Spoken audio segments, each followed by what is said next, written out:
Selamat malam, Assalamualaikum warahmatullahi wabarakatuh. Sobat Ngobrasur. Selamat Sabtu malam, bukan malam minggu. Malam Sabtu. Sehat semuanya, sehat ya. Insyaallah. Insyaallah, insyaallah. Yeay. Tamu kita adalah Bu Setianingrum dari OKOC Forever. Dia ada usaha catering dan akikah. Nah, kita dengerin ya. Gimana tuh dia bisa bertahan selama pandemi ini. Nah, oh ya, saya belum push. Nah, itu dia tuh. Oke, kita lihat ya. Sudah hadir belum nih? Masya Allah. Ngobras yang paling ditunggu nih katanya. Oke. Waalaikumsalam. The real Rizka Fiani. Wow. Kadeh. Tunggu, namanya siapa ya? Syafi. Oh, belum hadir ya? Udah hadir belum? Belum hadir, Win. Syafia Hakikah. Syafia. Syafiyah. Syafiyah Akikah. Oh, udah ada. Sip. Bismillah. Semoga lancar. Oi, langsung muncul. Assalamualaikum. Langsung muncul. Assalamualaikum Pak Assalamualaikum. Indra. Waalaikumsalam. Suara aman? Suara saya kedengeran aman? Jelas Pak, jelas. Bapak jelas ya suara saya? Wih, keren. Videonya aman? Videonya? Aman, aman, insya Allah aman. Masya Allah. Oke. Apa kabar nih? Sehat? Alhamdulillah Pak, sehat Pak. Bapak gimana Pak Indra? Alhamdulillahirrabbilalamin. Jadi, karena tadi sore ada meeting, jadinya ininya after Isya deh. Maaf ya. Nggak apa-apa Pak, nggak apa-apa. Kan Bapak luar biasa sibuk. Sudah Iya, bisa nah, menyempatkan, Alhamdulillah. oke. Alhamdulillah, Masya Allah. Nah, jadi kita mulai dengan perkenalan pribadi ya. Pribadi itu artinya bukan usaha. Ngapain sebelum usaha ini, latar belakang pendidikan apa, udah pernah kerja atau enggak, sekolahnya seperti apa dulu, dan seterusnya. Baru masuk ke usaha catering dan akikah. Oke, Iya Pak, baik. silakan. Iya Pak, iya. Nama saya Setia Ningrum, biasa dipanggil Ningrum. Kadang orang lebih senang manggilnya Mbak Ning, Bu Ning, gitu. Siap. Saya dari mulai sebelum menikah sudah bekerja. Istilah kerennya berkarir lah ya, wanita karir katanya. Wih, betul. Jadi saya Karir woman, uh, karir woman. karir woman. Jadi aktif selalu bekerja di bidang selalu pegang accounting, tax, finance cukup lama. Kira-kira ada hampir berapa tahun ya? 15 tahun kali ya Pak ya. Kemudian pas oh iya itu apa namanya kuliahnya ambilnya ekonomi sampai ekonomi kemudian eh, ya bekerja tadi itu bekerja di perusahaan outsourcing tadinya.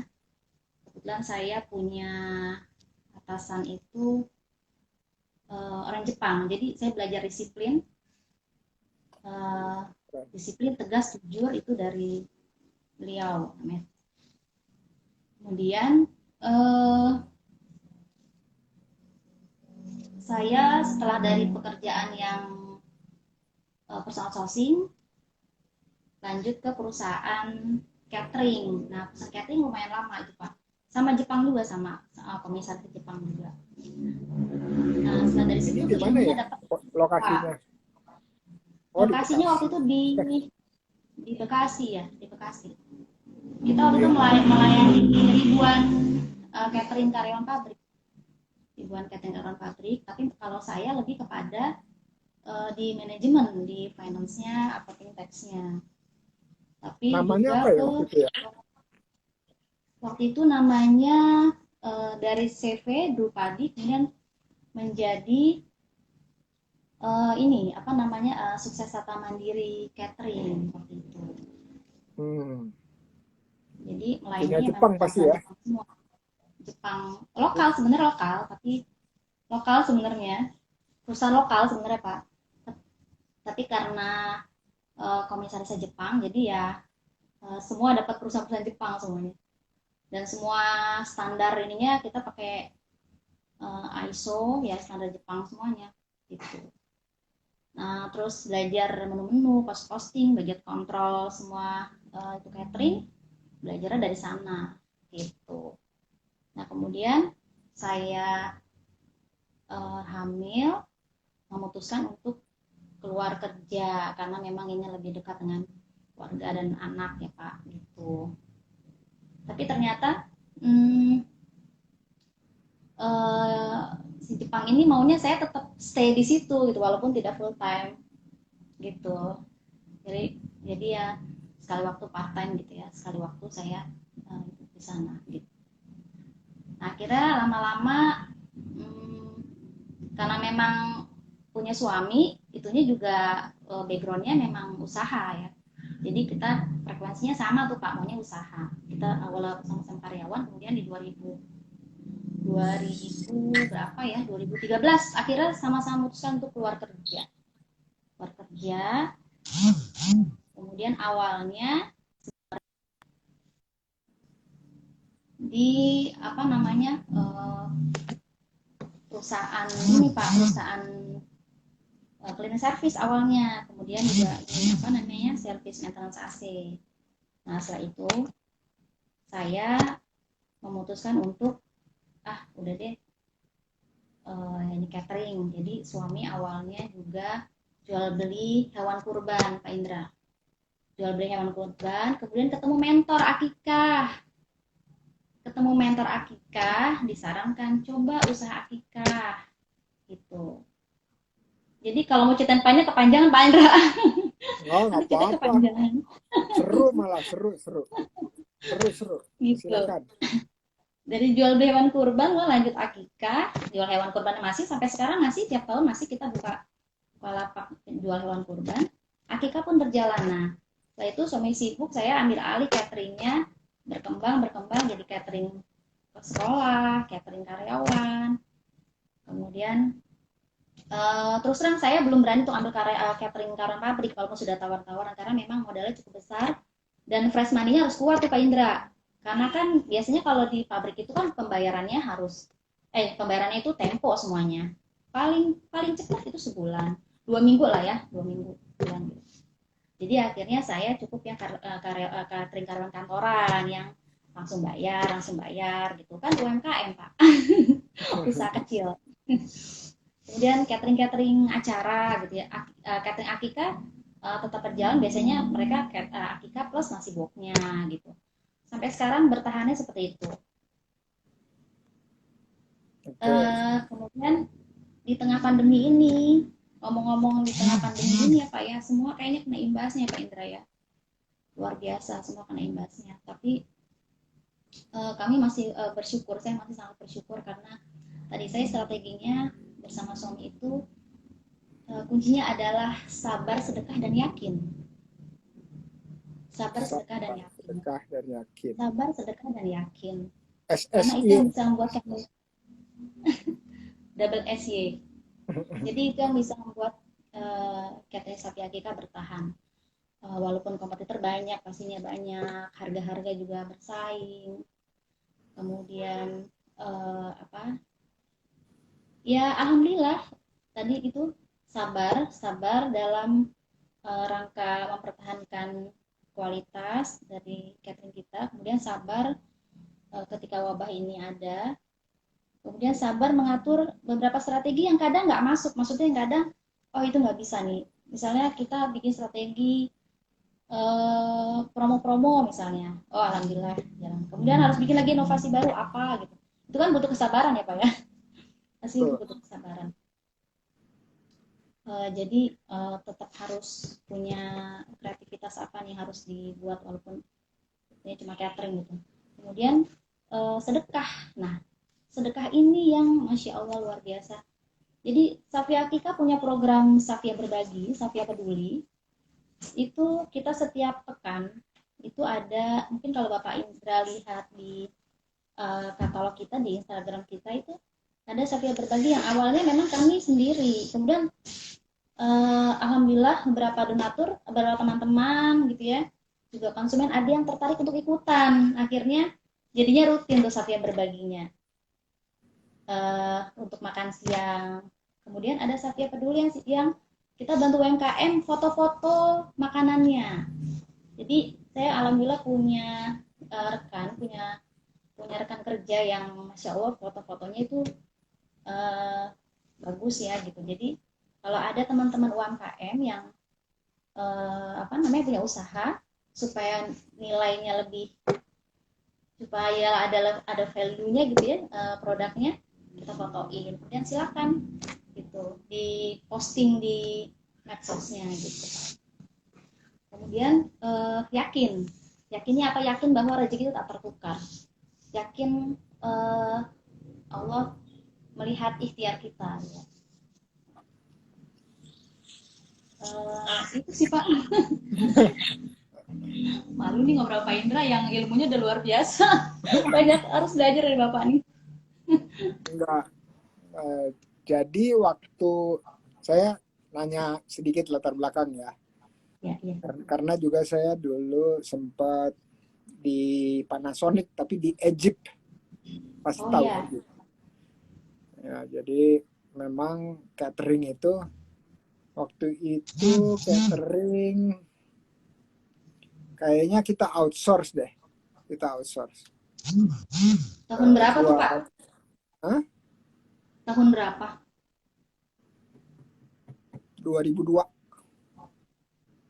2002 kayaknya udah ada deh tuh ya saya. Iya. Nah, Belum jadi nikah. buat 1000 porsi lah. 1000 porsian gitu. Per sekali makan gitu 1000 porsi.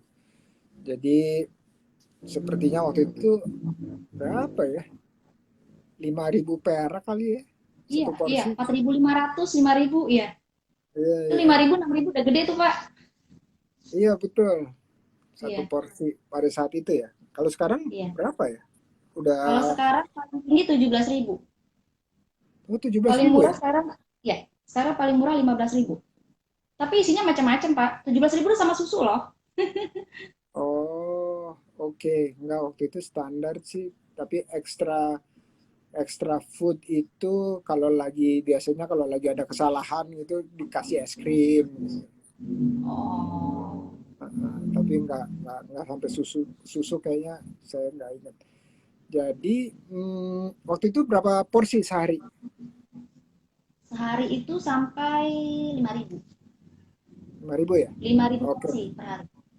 Lumayan, berarti bisa 2-3 perusahaan gitu ya, kalau perusahaan Jepang ya? Lebih Pak. Karena kan ada yang cuma berapa ratus porsi. Paling besar memang waktu itu ini apa namanya Hitachi, PT Matsushita, Kota Buki Indonesia, terus Kota Buki masih Pak Ismet nggak waktu itu? Pak Ismet Kobel, direktur. Oh iya. Iya. Nah, iya dia seangkatan lah sama saya waktu itu. Oh ya, insya Allah. Nah, jadi kalau udah tahu cara kerjanya teman-teman orang Jepang, wah kita berarti udah semuanya udah sangat sangat proper dan ilmunya luar biasa tuh. Nah juga Ilmunya Pak, kadang kadang ada saatnya yang kan kalau udah kayak gitu akhirnya mau nggak mau akhirnya terkadang suka senengnya SOP SOP gitu ya Pak ya. Standar operasional prosedurnya begini. Dari mulai cuci apa namanya tempat makannya harus begini gitu ya. ya Kemudian potong ini kayak talenan juga harus bisa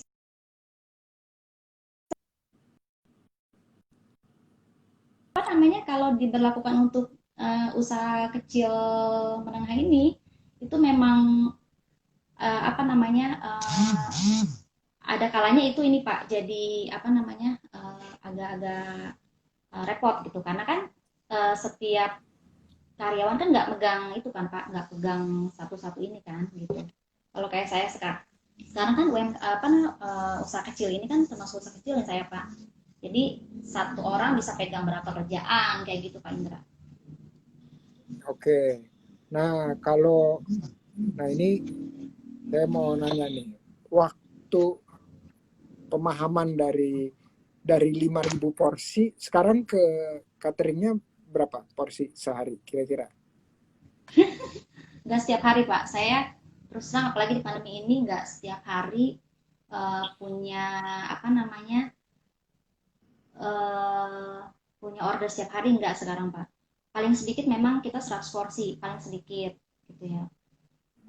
Kira-kira kalau sekarang itu hitungannya sebulan karena kan kita bukannya memang karyawan pabrik atau kantoran sekarang ya Pak ya paling paling sekarang sebulan itu 500 lah 500 porsi sekarang itu Bulan ya. iya sebulan. Nah, pembelajaran dari 5.000 sampai sehari jadi 500 sebulan itu yang paling dipakai dari yang pembelajaran yang 5.000 porsi sehari itu apa itu? Yang paling dipakai maksudnya dalam apanya nih Pak Ilmunya yang paling dipakai.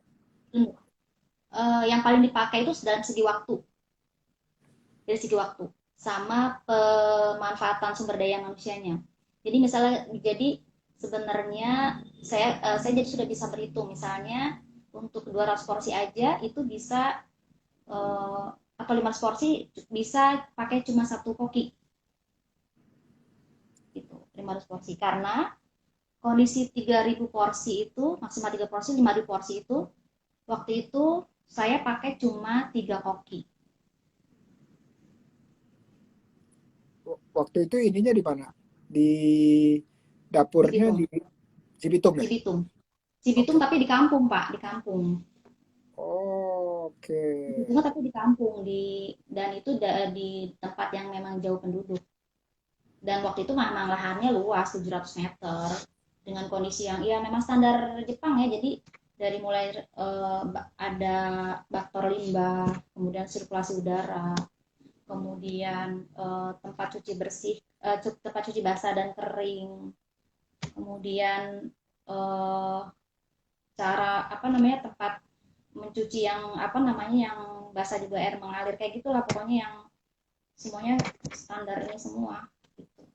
Oke, jadi 5.000 porsi berarti beras tuh berapa liter tuh? Masih ingat nggak?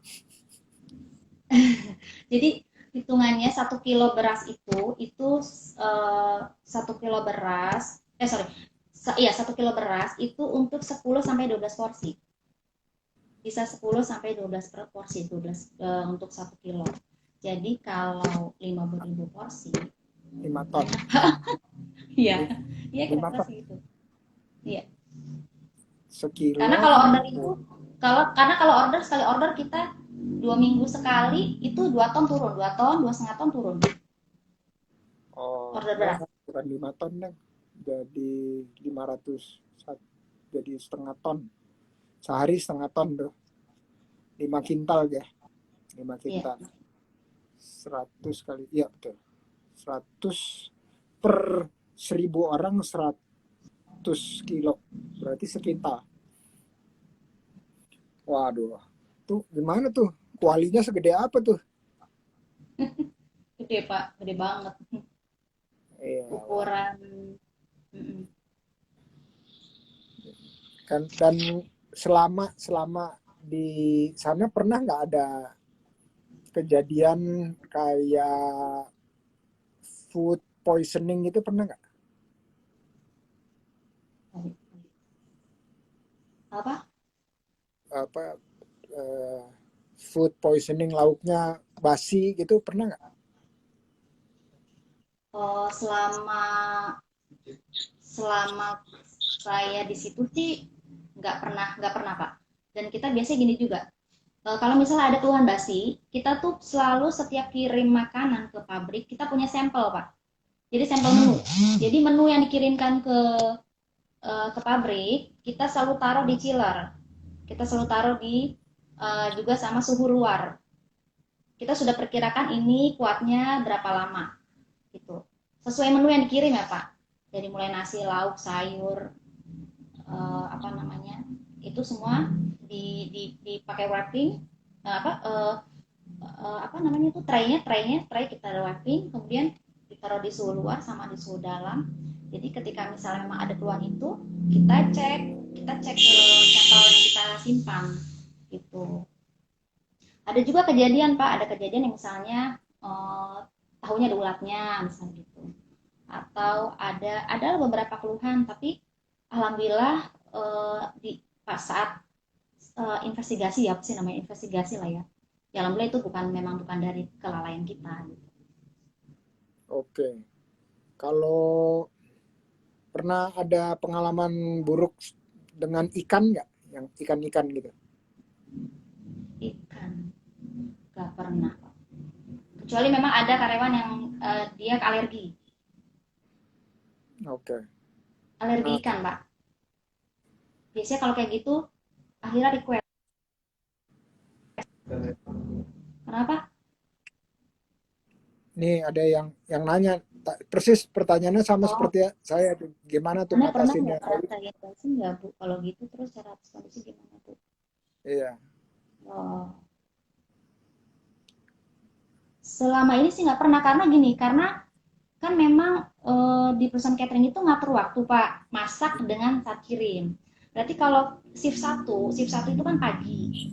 Iya. Pagi jam eh, pagi itu kan kalau shift satu berarti jam 11 atau jam 10 kita udah harus standby di pabrik. Nah, itu masaknya, pokoknya hitungannya 6 jam Pak, 6 sampai 7 jam. Kita sudah perhitungkan itu, jadi bukan masaknya sore Pak, jadi masaknya itu dari mulai jam 2 pagi, tapi sorenya ngerajang-rajang tuh, rajang-rajang. Mulai ngolahnya jam 2 sampai jam 3 pagi itu mulai ngolah. Jadi jam 6 jam 7 itu masih kita packing juga masih masih hangat. Jadi ya selama ini memang nggak pernah ada komplainan basi, karena memang fresh, selalu fresh. Nanti beda lagi di shift nanti pas mau malam, itu beda lagi Pak, masaknya bukan yang pagi, tapi beda beda lagi itunya, waktu masaknya gitu. Ngantri nggak kalau yang 3 shift gitu? Karena udah bagi-bagi ini Pak, bagi-bagi tugasnya, jadi ada timnya, misalnya shift satu timnya tidak sama dengan shift 2, tidak sama dengan shift 3 gitu Pak. Oke. Kecuali misalnya kekurangan orang, berarti shift 3, shift satu yang sudah selesai boleh minggir ke shift 3 gitu Pak. Ngaturnya begitu. Oke. Nah, itu jadi tadi kembali lagi ke yang usahanya, yang sekarang, catering yang sekarang itu berarti cuma pakai satu sumber daya ya, satu chef ya, satu koki ya. Satu, satu, Oke. satu. Awalnya ada Dan, yang bantu masak, nah, sekarang saya sendiri yang masak. hah? Serius? Sekarang saya sendiri yang masak, ya. Di mana? Di Dan rumah? kondisi di rumah. Dapurnya di rumah. Oke. Hmm, Jadi ada 2 dapur sebenarnya Pak Indra, karena kalau akikah itu kan ada buat sate dan gulai. Nah, kemudian untuk membersihkan kambingnya juga kan tidak, memang kambingnya tidak di rumah, tapi di apa namanya dapur dekat kandang gitu Pak Indra. Oke. Nah, kalau catering itu, tahu nggak ada catering yang bukan Bell Food ya? Apa itu? Yang di Cibitung juga, yang pabriknya yang dapurnya gede. GDSK, pernah dengar nggak? GDSK. Kalau sekarang kita tahunya malah itu Pak, yang paling besar itu Sasanti, catering Sasanti sekarang. Karena Hmm. kalau jadi kebetulan gini Pak Indra, saya tuh sebenarnya juga memang ada kerja bareng sama temen itu yang memang kami kenal dari mulai kami kuliah. Nah kebetulan itu namanya Haji Catering Pak. Nah saya aktif juga di sana. Kebetulan saya juga pegang finance-nya, kemudian saya juga pegang budget control di sana. Sampai saat ini masih itu 2015 sampai dengan sekarang. Nah perusahaan yang kita supply itu sampai saat ini Honda Precision Part Indonesia atau ya Honda Precision Part Manufacturing itu di Karawang Timur atau lebih dekatnya Dauan kali ya, Dauan. Kemudian eh, Asahi, ada empat perusahaan Jepang yang kita pegang Oke. Oh, waktu 2015 ya? sampai sekarang masih. Oh gitu. sampai sekarang Jadi masih sampai sekarang masih jadi jadi usahanya bareng dong, Shafi. kalau yang Shaf. kalau yang HJ Catering di Purwakarta, Dapura Pak, Dapura Purwakarta, saya itu hanya pegang di finance-nya, tax dan budget control saja kalau saya itu. Jadi ada operasional Oke. sendiri untuk. Oke. Jadi ikut ini nggak? Punya saham di situ atau bagian usaha nggak? Sahamnya hitungan saham ini kalau saya apa ya, portofolionya ini. Kan karena sama waktu berdiri ya paling sekian, kalau saya anggapnya kalau secara nominal kayaknya enggak lah. Hmm. Oke. Karena kan Tapi waktu membuat itunya bisa, sama-sama dan saya ada di sana, ya, tercatat di sana ya. nama saya. Oke. Waduh, Itu udah mantap PT Pak, ini. udah legalitasnya udah itu semua, legalitasnya udah lengkap semua, sertifikasi halal segala macam udah, like hygiene sudah semua, nama standar Jepang ya kita itu. Ya, karena menurut saya usaha makanan ini, catering ini, kalau kita punya istilahnya marketing yang bagus gitu ya, Yes, ini iya, bakalan panjang nih. Bener nggak? iya betul. Betul ya. Nah, kalau untuk yang usaha catering yang sendiri ini gimana selama ini Saya pakai marketingnya? medsos, marketingnya medsos. Awalnya tadinya ini Pak, awalnya offline kayak banner-banner, pasang banner kayak gitu. Nah kalau sekarang karena udah era digital, kita pakai medsos, Instagram, Facebook, WhatsApp, website. Oke. Pakai ini nggak? Pakai beriklan gitu nggak? AdSense gitu. Enggak pakai. Organik semua, Oh, organik semua. organik semua, nggak ada yang berbayar. Website juga pakai yang Google My Business. Oke. Karena Ya itu banget tuh. Itu bantu banget tuh Pak, Google My Business tuh Pak. Tuh, Pak. iya, Google My Business terutama untuk Google Maps-nya juga penting juga tuh, Google Maps. Iya, iya, iya. Iya, betul, sepakat. Tapi kalau misalnya di Instagram, Facebook itu, kalau kita mulai beriklan atau pasang iklan, walaupun masih sehari 15.000 gitu ya, atau 20.000 rupiah, itu target market kita dapat tuh.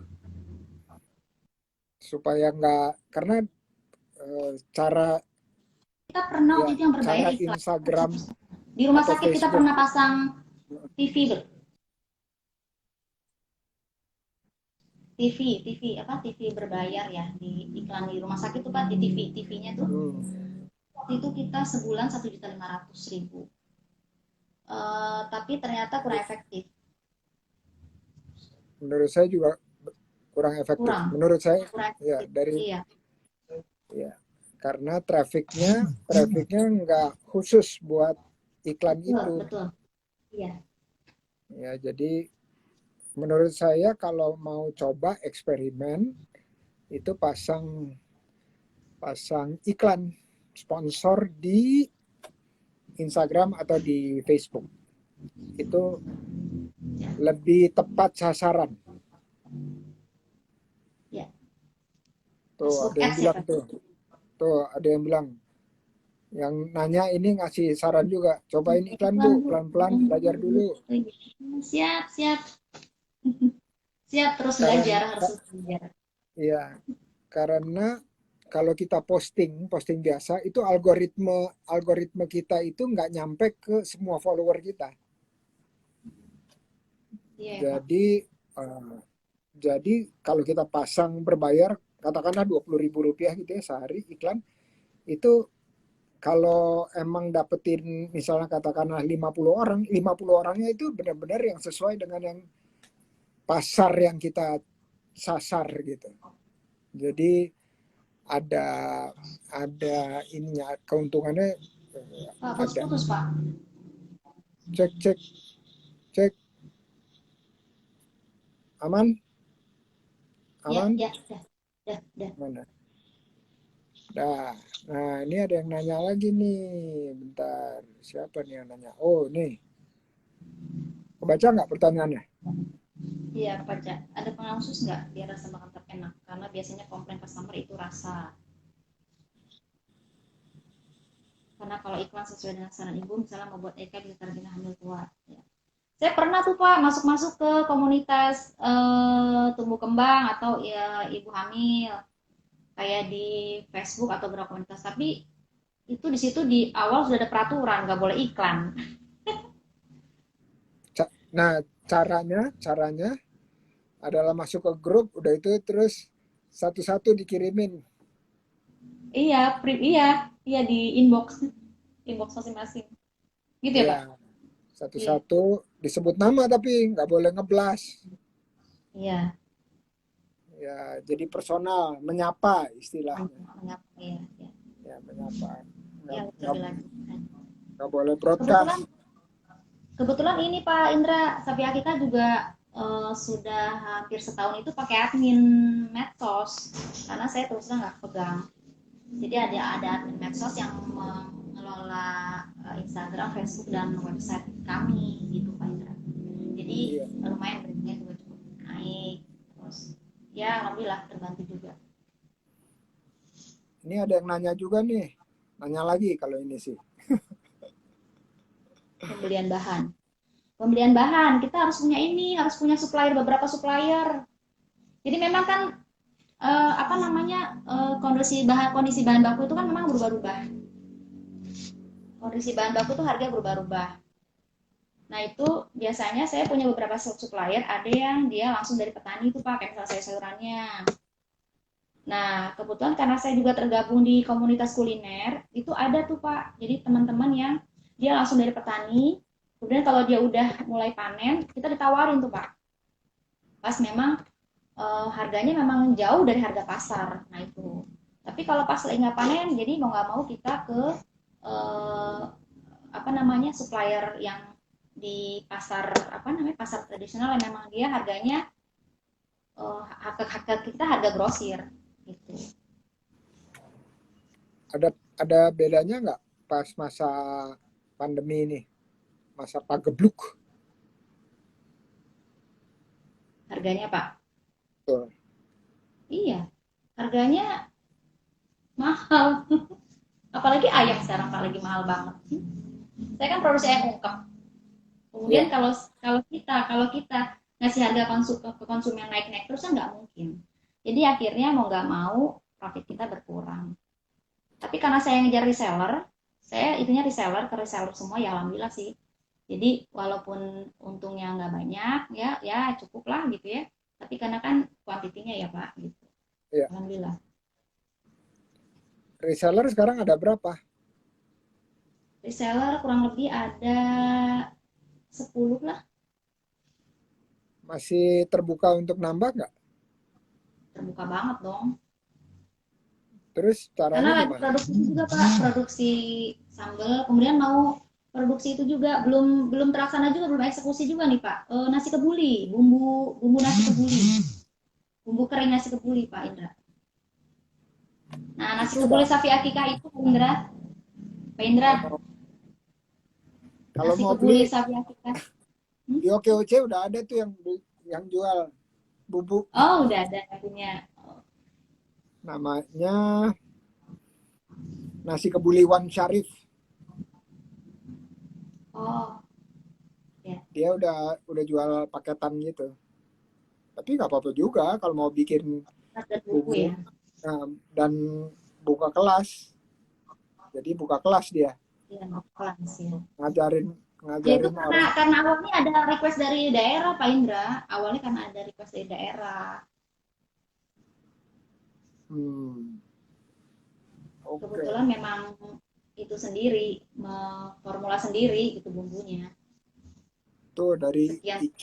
dari Ica Siregar katanya masih masih grogi nggak? Bunda Nisa, ini ketua OF Bekasi nih Pak, Wica Iya, Siregar. waktu itu kan udah pernah ngobrol dengan saya kan? Belum Pak katanya Pak, malah saya keduluan. Loh, yang waktu itu dari Bekasi OOF siapa ya?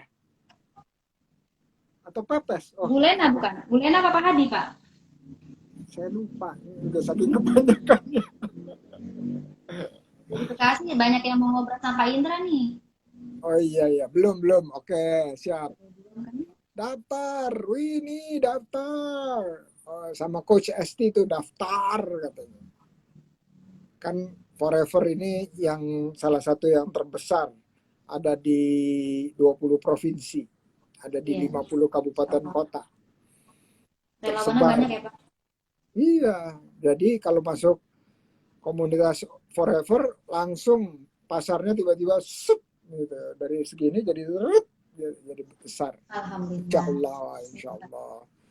Ya, Nah, insya Allah. iya jadi kemarin waktu di bulan Maret, April, Mei itu cateringnya gimana? Stabil atau gini? Set atau gini? Set. Eh, itu masih stabil, Maret April masih stabil. Ya, masih stabil. Terus di bulan apa ya yang ini ya? Agustus deh, Agustus kayaknya Agustus, ingat kita tuh Agustus. Yang curam turun banget ke bawah itu Kenapa ya? PSBB ya, kayak pas melakukan PSBB ya, Pak. PSBB lagi maksudnya. Oh ya pas PSBB lagi. Kan bulan Juni dibuka. Agustus September ya, Agustus September ya. September Ini itu. saya ada soal. Kenapa? September.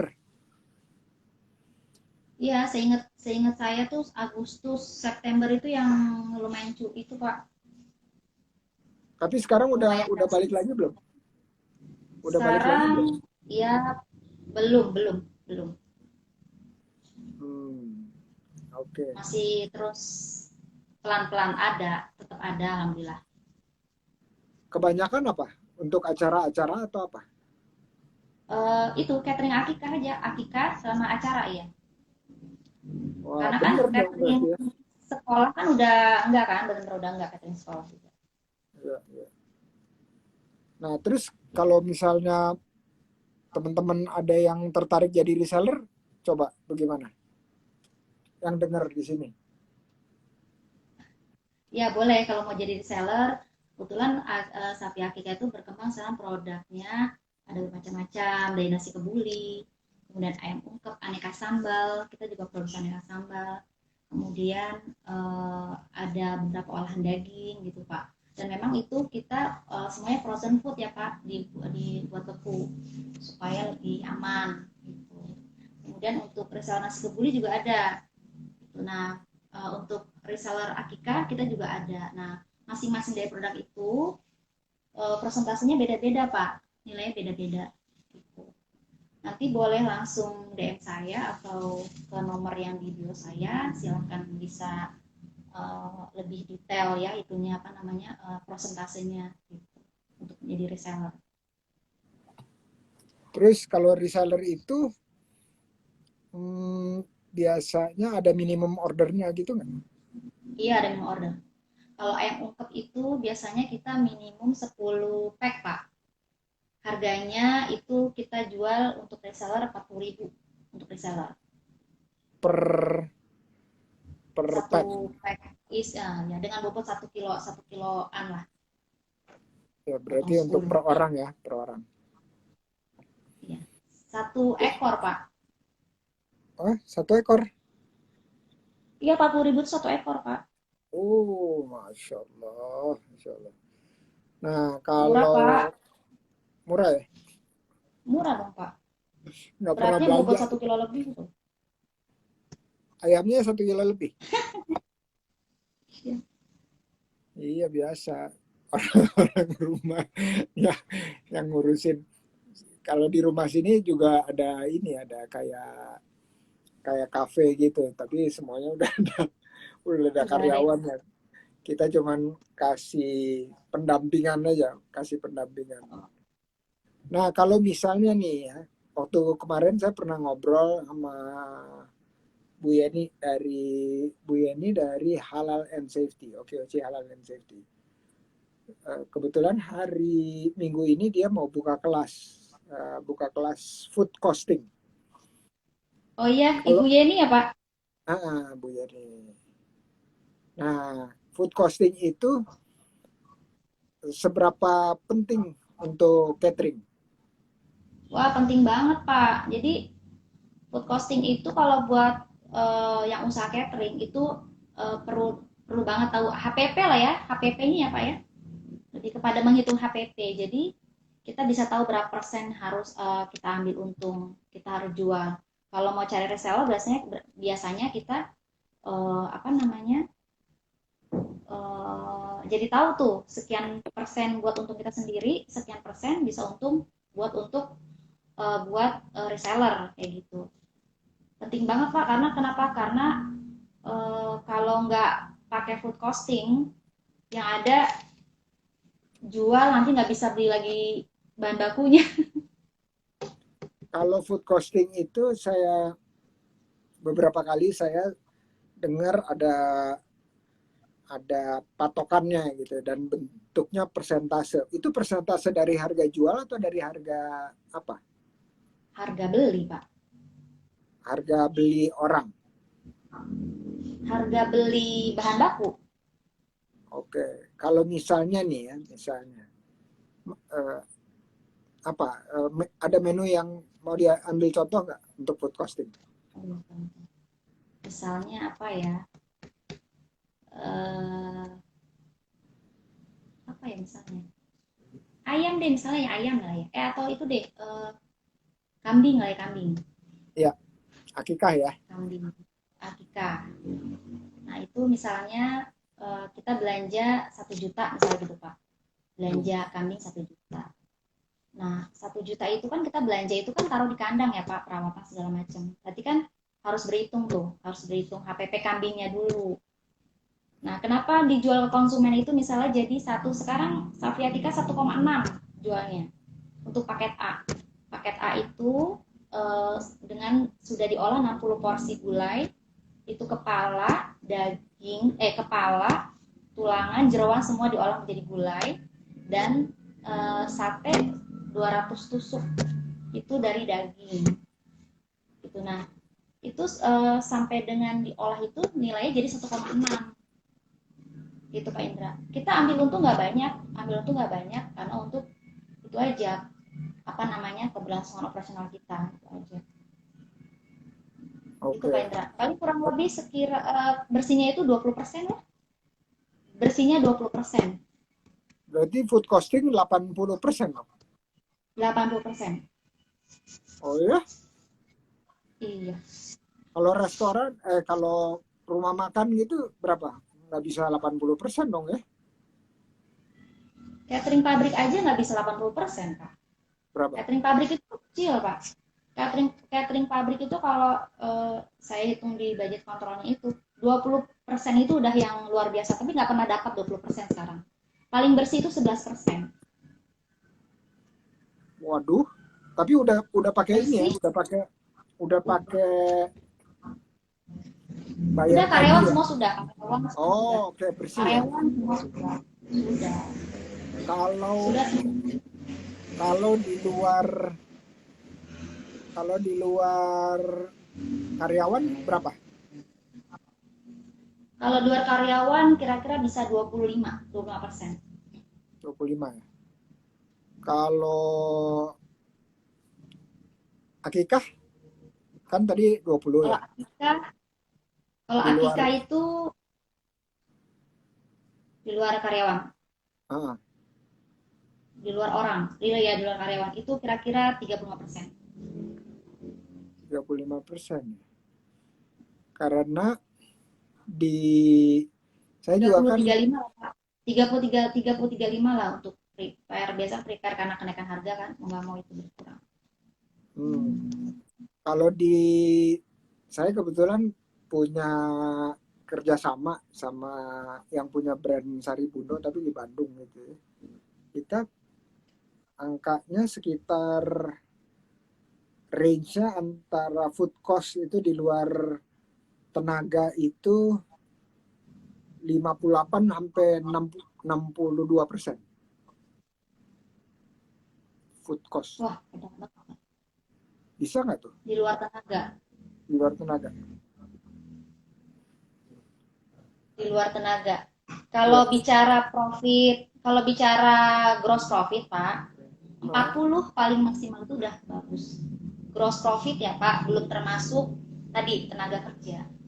iya. Ya berarti 60 dong ya. Iya. Wah. Kemarin bicara sama Bang Ubay kebetulan punya soto soto apa tuh kemarin ya? Saya ngobrol sama dia kok lupa. Soto soto soto bening ya, soto bening. Itu dia ngitung food cost-nya sekitar 50%. Kalau udah hampir 57%, dia audit semuanya. Kok bisa begitu ya? Iya, berarti ada kebocoran, Pak. Oh, soto seger tuh, soto Afrika. Boyolali, Boyolali. Iya betul. Hebat ya, Nah, sampai berapa? 50? 50% bersih, Pak. eh, enggak, Nggak mungkin kan. enggak. Jadi dia bisa melihat kebocoran itu kalau food costingnya di 10 hari pertama di setiap bulan itu naik di atas 50 dari 50 jadi 57 misalnya contoh. Itu dia tahu wah ini ada yang pengelolaannya nggak bener nih, gudangnya nggak bener gitu. Mungkin nggak tuh? Mungkin ya. Mungkin. Mungkin. Berarti Mungkin. gross margin. Iya. Biasanya kayak gitu tadi Pak, memang biasanya kelalaian dalam ininya, dalam pada saat pengolahannya, Pak. Oke. Iya, saya lagi nyari benchmark gitu ya, benchmark. Ada nggak sih angka persentase untuk misalnya kedai kopi gitu? Atau kalau untuk soto ya, soto Boyolali, soto seger itu ya 50 sampai 55 gitu. Kalau Padang 58 sampai 62 gitu ya, naik turun. Tapi jarang banget bisa di bawah 60 itu jarang banget. Ada nggak tuh gitu? Kalau dari sisi keuangan ya, dari sisi keuangan. Pak Indra nanya jadi keuangan. Iya kan udah orang keuangan tuh udah ngelotok banget tuh, udah ngelotok gitu kan. Bu Namanya Yeni juga budget jagonya Pak control. Indra. Pak Indra, Eh? Bu Yeni. Bu Yeni yang jago itu mah. Kalau ini kan dari hitung-hitungan budget kontrol yang gede-gede, yang porsi gede-gede, yang catering gitu. Karena ini penting banget. Kalau nggak ya itu bener. Jadi kita bisa jualan tapi nggak bisa kebeli, bahan yang berikutnya itu nggak bisa kebeli. Bahkan sampai berhitung cash flow Pak Indra. Kalau catering pabrik itu sampai berhitung cash flow Pak. Jadi cash flow itu Harus dipantengin kas. tiap hari. Iya Pak, harus kas. Jadi nggak boleh tekor sedikit pun ya. Iya, iya. Kalau margin net net Malah kalau bisa ada 12% proyek itu baru. salah dikit boncos itu. Iya. Hah? Biasanya makanya setiap bulan itu harus stok omnam juga begitu Pak Indra. Kelihatan nanti kebocorannya di mana. Hmm. Wah, keren banget nih budget control. Teman-teman, kalau punya keahlian budget control ini bikin kita lebih terjaga pertumbuhan atau Wah, kelanggengan putus-putus Pak usahanya. Indra. Cek cek. Tadi Pak, muter-muter, putus-putus. muter-muter. Oke, sekarang gimana? Udah aman? Udah. Sip. Oke. Iya gitu teman-teman. Pokoknya yang di kuliner, maka itu Vika nonton. Yang di kuliner itu hitung-hitungannya harus benar. Karena marginnya ya gitu, bisa lenyap seketika kalau kita salah hitung. Iya, betul. Betul Ya, Pak. jadi perasaan gitu ya, perasaan udah jual banyak, tapi begitu lihat saldo, loh kemana nih saldonya? Kok nggak bisa beli lagi gitu? Iya, sama. Habis itu di akhir bulan bingung mau gajian gimana nih, masih kurang. Gajian. Ya, betul. Nah, Bicara arus kas ya. iya, bicara arus kas dengan bicara arus kas dengan bicara profit loss beda ya Pak Indra. Jadi misalnya gini, kalau misalnya apa namanya, uangnya nggak ada, belum tentu juga nggak ada untung gitu Pak Indra, karena kan biasanya uang itu kan dipakai buat perputaran itu kan gitu. Makanya Kalau pentingnya buat ya Pak. kalau berarti kalau sehari cash flow-nya negatif, berarti harus ngambil dari kantong mana dong? Nah itu dia, mau jadian fresh money Pak. Ah, karena mungkin belum tagihannya belum datang kali ya. Iya, kalau di apa catering pabrik kayak gitu Pak. Makanya harus buat jadwal ini Pak, jadwal juga konfirmasi utang. Jadi kadang kan juga bagian keuangan ada yang lalai itu Pak. Misalnya 2 minggu sudah harus masuk ke rekening, tapi belum masuk. Dilihat konfirmasi piutangnya bagaimana. Umur piutang harus dicek juga. Jadi misalnya 3 hari sebelum, kalau catering bener deh lebih ketat kalau catering pabrik ya Pak ya. Misalnya 3 hari sebelum mau ini apa namanya ada pembayaran, konfirmasi tuh ke bagian keuangan biasanya. Tanggal sekian ya Bu gitu Pak, pembayaran. Karena kan untuk itu lagi kan, muter lagi. Iya betul. Kalau enggak senyumannya hilang gitu. Manyun. Manyun. Manyun. Oke.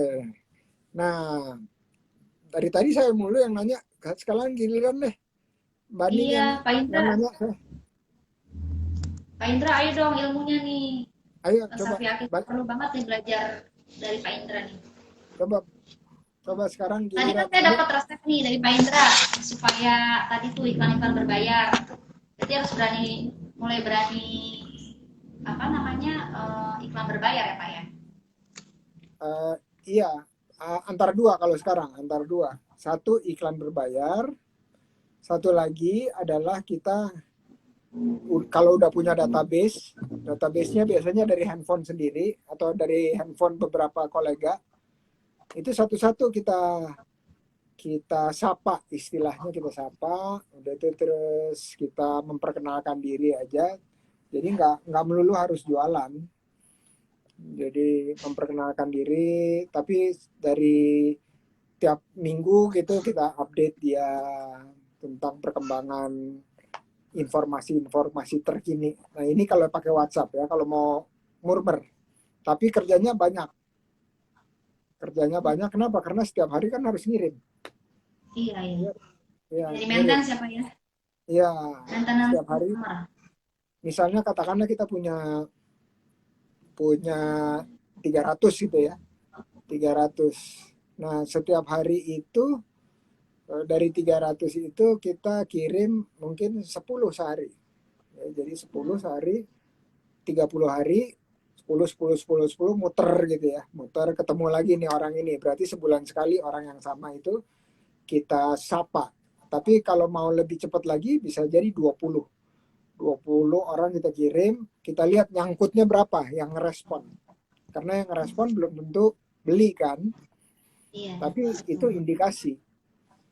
Nah, itu cara murah tetapi kerjanya lebih banyak. Tapi kalau udah biasa nggak ada nggak itu 5 menit kali udah beres kali 5-10 menit gitu atau paling lama setengah jam lah. Ya kalau ngirim ngirim kan udah disiapin. Ngirim 30 aja ya, 30 sekali ngirim tuh 1 menit gitu 30 menit udah beres. Misalnya pagi gitu ya, pagi jam 10 gitu kita udah terus. Nah kalau yang tadi iklan itu adalah cara lebih cerdas karena menggunakan teknologi kan. Nah iklan itu kita harus tahu jam berapa harus naik, terus umur berapa yang kita target dan seterusnya dan seterusnya. Terus apalagi kalau cateringnya di di mana? Di Bekasi ya. Bekasi Pak. Nah Bekasi. kalau di Bekasi kita nggak mau jauh-jauh dari Bekasi. Kenapa? Karena nanti ongkos transportnya kan lebih tinggi. Jadi kita target iklan kalau di Instagram tuh bisa dipilih mau kecamatan apa, Facebook juga gitu mau kecamatan apa, usianya berapa, laki atau perempuan, lebih banyak laki atau perempuan. Iya. Kalau itu Terus sudah murah ya. nah, itu bisa ke target gitu. Walaupun memang itu sepenuhnya algoritmanya atau cara kerja di Facebook, Instagram atau Google Ads gitu ya, Google Ads. Biasanya di Google My Business itu mereka suka ngirimin uh, Anda punya 600.000 deposit misalnya Iya, diberikan iya. gratis. Kalau di ya, iya, ya. Kalau di Google My Business itu tuh ya. Kelihatan ya, Pak. Nah, itu Ya. kan supaya kita nyoba. Mereka pengen kita nyoba. Tetapi yang paling penting itu adalah mendefinisikan kita mau pasang iklan dikirim kemana gitu. Itu yang lebih penting, bukan berapa rupiahnya. Iya. Nah ini ada ilmunya tertentu, bisa tabrak-tabrak gitu, belajar sendiri terus nanti lama-lama tahu atau kita kita pakai teman-teman yang udah ngerti gitu. Nah Iya, jadi masih perlu ya, banyak belajar ya, Pak Indra. nah, menurut saya sih kalau apalagi udah stabil ya, produknya udah jadi, ya cateringnya udah jadi, akikahnya udah jadi bisa bisa mentargetkan ngulik-ngulik ya, marketingnya aja yang diulik-ulik. Karena ini mengenai akses terhadap pasar kita. Seringkali ini yang saya suka sampaikan ke teman-teman, khususnya UMK. Bikin produk, bikin usaha itu bagian yang lebih mudah daripada meyakinkan orang untuk beli produk kita. Ya, jadi Meyakinkan orang di produk kita. ya meyakinkan orang. Karena meyakinkan orang itu adalah ada langkahnya. Sebelum kita yakinkan orangnya, kita temukan dulu orangnya. Iya. Ya, kita temukan dulu, baru kita yakinkan. Nah itu adalah bagian yang lebih sulit ketimbang menyiapkan produk. Ya, jadi bukan soal masalah ini mudah, ini susah, bukan. Saya sebutnya lebih sulit atau lebih susah, lebih challenging. Maka itu buat teman-teman di UMK, mengolah pasar itu harusnya lebih dulu ketimbang mengolah apa yang kita mau jual. Karena apa yang kita mau jual itu tergantung pasar yang kita bisa buka. Nggak semua pasar kita bisa buka. Jadi teman-teman bisa berkreasi secara produksi, tetapi berkreasi secara pemasaran dan penjualan. Jadi pemasaran itu satu hal, tapi yang paling penting itu adalah bisa nggak kita jual, meyakinkan. Jadi bagian pertama adalah memasarkan, menemukan orangnya. Bagian kedua itu adalah meyakinkan orangnya, yaitu penjualan. Nah ini yang teman-teman di mikro dan kecil kadang-kadang suka lewat itu. Yang penting mereka bikin tajil kalau di musim Ramadan. Apa Pak? Bikin tajil. Oh, bikin takjil. Kalau kita ini Pak, kebetulan Safi Akikah ini Pak, kemarin yang bulan Ramadan itu kita melayani itu Pak, paket-paket nasi, paket buka puasa. Paket puasanya buka puasa tapi makan besar, bukan yang tajil Pak. Kebanyakan Beberapa box ada. Kebanyakan kalau pas lagi Ramadan itu banyak pengusaha tajil dadakan. Iya. Caranya mereka berpikir itu adalah saya bisa bikin tajil, siang-siang saya bikin, sore udah jadi, saya keluarin meja di depan rumah, ditaruh tajilnya di depan rumah, nanti orang lewat beli. Kalau nggak beli, bagi-bagi. Itu aja kira-kira. Jadi mikirnya distribusi atau meyakinkan orangnya dari orang yang lewat aja. Yang lewat. Nah, kalau yang teman-teman atau yang tadi saya sampaikan, harusnya kita kalau bisa nih PO dulu, pre-order gitu. Kemarin kita nasi kebuli Pak, Lebaran. Nasi kebuli Pak. Kemarin pas Lebaran nasi kebuli. Open PO gitu Pak. Nah itu keren karena distribusinya atau penjualannya udah kita beresin dulu. Nah, informasi mengenai PO-nya lah yang harus masuk ke orang-orang yang bakalan beli, yang kira-kira bakalan beli. Nah, itu adalah yang disebut pemasaran. Penjualan itu yang PO. Ayo, mau beli nggak? Nah, itu kalau udah, baru kita bikin produksinya. Nah, ini menurut saya cara yang lebih smart. Mbak Ning, saya baru ternyata udah lebih dari 60 menit. Oh, udah kelewatan ya Pak? Udah kelewatan. Aduh, ngobrol sama Pak Indra. Untung aja nggak luar biasa. Untung aja nggak di print sama Mbak Winnie ya? Nggak dipotong sama Instagram, nggak dipotong. Oh. Ya udah, saya mau terima kasih. Indra, makasih banyak ya Pak. Mbak Ning, mudah-mudahan dari sharingnya Mbak Ning itu bermanfaat buat banyak orang. Terus tadi yang saya sampaikan secuil itu bisa, di sini ada teman-teman yang kalau nanti dilihat ya, di scroll up itu mereka cukup aktif untuk menawarkan kerjasama. Dan kalau contohnya tadi ya, ada Rabani Hanif Rabani apa Rabani Hanif? Rabani Hanif. Makasih belum sempat jawab.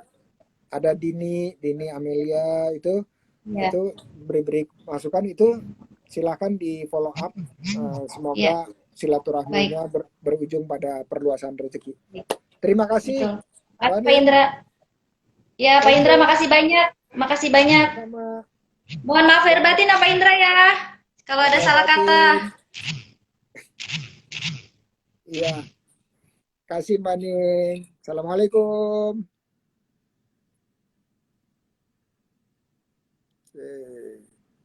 Cek. Wah, bener-bener deh. Bener-bener nggak kerasa, serius. Tiba-tiba ngobrol udah 60 berapa menit nih, udah mau 65 menit. Makasih teman-teman udah mampir, komentar, aktif. kontribusi, dan semoga dengan silaturahmi ini kita bisa meraih perluasan rezeki dari Allah. Assalamualaikum warahmatullahi wabarakatuh.